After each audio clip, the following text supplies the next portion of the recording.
As your kids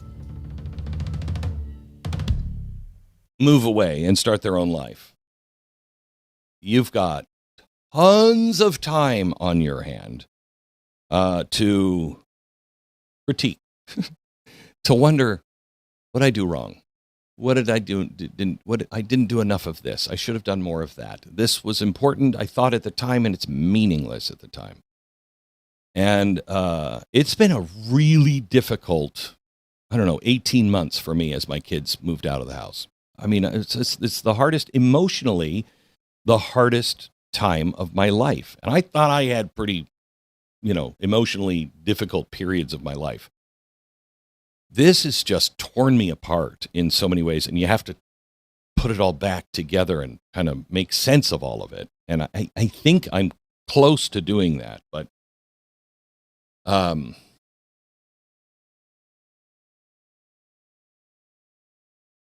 as you now have holidays where some of the kids are not there because they don't have to be, they have other priorities, whatever.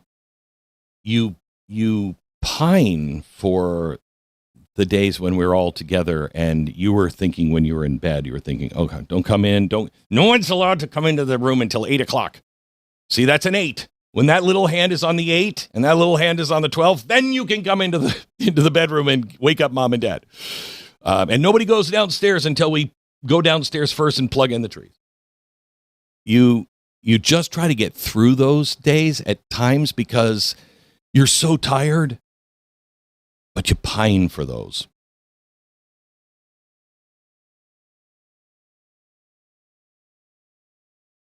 The most empty. I don't know if I can tell you the best Christmas.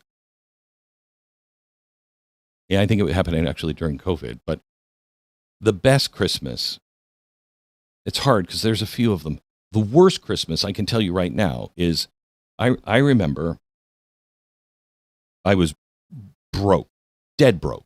Stu, he was like 18 years old and he's living in an apartment. He's got a nicer apartment than I did. We lived in the same complex. I was like 35 or 40 and I was completely broke. He was like a king in a palace compared to me. And I remember this Christmas, so broke, and I was with my daughter and we were in a CVS, and she was there by the cash register, and there was this little ornament of, I don't remember if it was, Herbie the elf or Rudolph, but it was from Rudolph the Red-Nosed Reindeer, and it was a little teeny tree ornament. And she's like, oh, that is so nice. She was little. And I thought, oh. And she didn't see me, but it just broke my heart because all I could think of is, I can't even afford that. I'm such a loser as a dad. That was not my worst Christmas. My worst Christmas was the first time I had real success, and I decided I'm going to buy everything I have ever wanted for my kids. And literally, the boxes were almost up to my waist. I mean, I had all the kids and all the presents and everything you could possibly want. And it was so empty. That was my worst Christmas. And my kids never talk about that Christmas. Never. There's something that happens, especially to men, I think, that we come at this time of year and we feel like a failure if we can't afford things. And this feeling shows up, and most of us as guys, we don't talk about it because we don't want to talk about these feelings. And I think we should, because I think we all feel the same way at times. And when the house is quiet and the lights are all out and you're staring at numbers that just don't add up and you're wondering, how am I going to explain to my kids why things aren't underneath the tree? Because why you want to give that. That's the way you show love, perhaps. And you want to give that. And part of it is because it's the things you didn't have growing up, and you knew how you might have felt. And so that fear says, I'm a failure. I'm coming up short as a dad. Not because you don't love them, not because you didn't try, but because you tried You do love them. And it didn't happen. And the world is expensive and pride is heavy. And Christmas or birthdays now just has a price tag on everything. But there are moments that were never meant to be bought, ever. Somewhere along the line, we let that lie creep in and we bought into it. The lie that says, what I give is what you're worth. That lie is absolute poison, and it's absolutely not true. Because if it were true, then the men who built this countries and that had to raise their own barns, the one-room houses, if that's true, then all of those guys were failures, and they weren't failures. If it were true, then dads who come home with empty hands after a lost job, but a full heart after a hard day, are somehow less than, and they're not. They're better than. And so are you. You think that your kids are counting boxes. And quite honestly, teenage years, they might be. They might be. But they grow out of those. You just put up with the teenage years. They're coming, they suck, they go away. They're not counting boxes. They're not looking at labels. Here's what I believe they remember. You. They're counting on you. Not for the... I grew up in a house that we would consider poor today. I didn't think of us as poor. We just were. It's just the way we lived.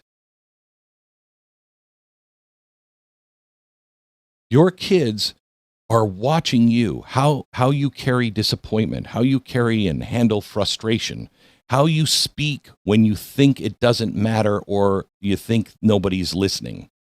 They're learning from you what a man does when life just doesn't cooperate.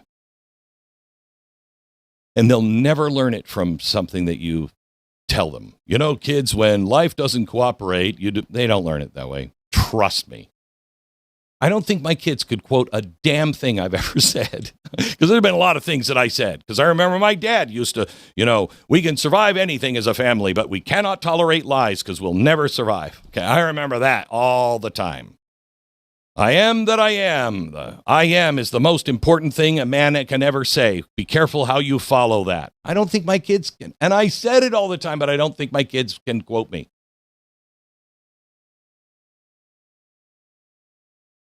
But my wife said, yes, they can, and yes, they will, believe me.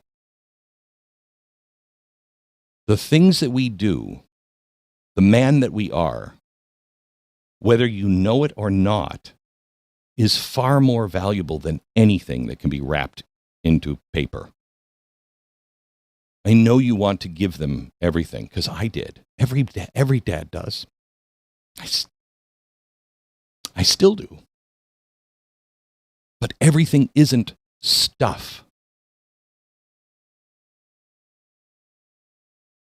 Everything is teaching them now that their value is not measured by what they can buy or show off. That's what you have to make everything. Teach them. It's who they are, who they become when things get hard. And life may be hard for you now. And you're not going to sit down and you're not going to look into the eyes of your child and say, Mom, Dad couldn't afford Christmas because of X, Y, Z. They don't want to hear that. They won't relate. They'll never remember that except that creepy time that Dad took me aside and was like explaining adult things to me about, how the economy works. They're going to be watching you on how you react to everything. Some of the strongest, some of the kindest, some of the most resilient people you and I both know did not grow up with abundance. They grew up with stability.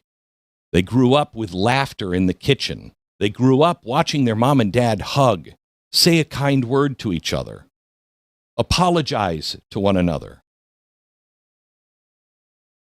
They grew up with a father who was dead tired, but showed up anyway. I can guarantee you, your kids are not going to remember the things they didn't get. They will remember, in the end, the things that made them feel safe. They will remember the sound of your voice. They will remember that even when you were worried, you were the one that stood between them and fear. That's not failure. That's fatherhood. And it's the most important thing. I feel you because I have been there. You are not broken. You are not behind. You are not less than. You're not a failure. Take courage. You're laying the foundation that cannot be purchased, cannot be stolen, cannot be replaced. No gift you can wrap will ever replace that. Long after the toys are gone and the batteries and the trends have changed, your children are going to stand on what you built, and your children will call it home. Thank you for thinking for yourself and being part of a movement, because that's really what all of this is. If you want the full story, you want to go deeper, go to blazetv.com/Glenn. Go there right now, sign up, no interruptions, just the truth, uncensored and unfiltered. Don't just watch, take a stand. And I'll see you over there in a minute.